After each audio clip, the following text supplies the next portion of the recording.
So somebody asked me yesterday if there was any truth to there being 10 original copies of Lyrical Maniac on white label.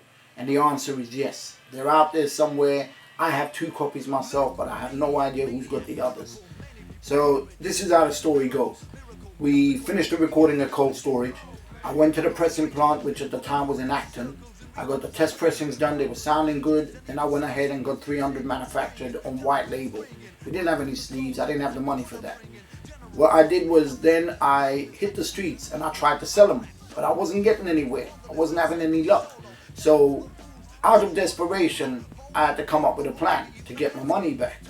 And it was a bit of a scam, but it's all I could do to get my money back. Imagine, 19 years old, ripped up t-shirt, ripped up jeans, ripped up trainers, can't eat, can't pay any bills, just being really desperate.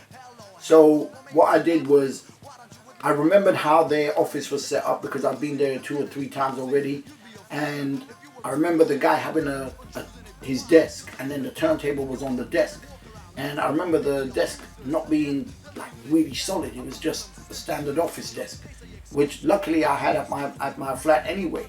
So what I did was I went back home, I took all the records, I got 1 record and I put it on the turntable, which I had at the time as well, and imagine this being the leg of the table. So for the next 4 or 5 days, all I was doing was practicing to make sure that the needle on Lyrical Maniac jumped at the same spot. So look at the leg. It was this. And I timed it. I made sure that my leg was quite close to the leg of the table, and this is all I was doing. Okay, so I got it to skip in the same exact spot a few times over, like maybe 3 or 4 times in the track. I didn't overdo it. I didn't get carried away. I just kept it simple. And then I called him up and I told him, when I knew I was ready, I called him and I told him that, look, I need my refund for this because the needle's skipping. People are coming back to me and saying they want their money back, and I have to give, I have to take the record back and whatever. But the truth was, I wasn't getting any sales. That's all it was. But out of desperation, I had to do something. So that's what I did. But I told him that there was 10 copies that I'd sold, which actually what happened is I kept them back because I'd already given them out to certain people like Renegade at the time, and I kept a couple copies back for myself, and obviously other people that were involved in the equation, the No Sleep Nigels and so on. So I ended up taking the records there.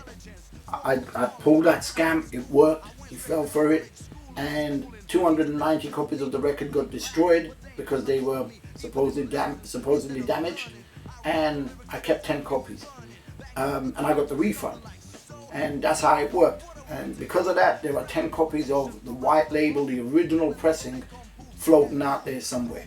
And there you go. That's the truth about the story. And to the pressing plant, if you ever see this, I apologize. I was desperate. I wasn't eating. It's not an excuse. It's just I didn't know what else to do at the time.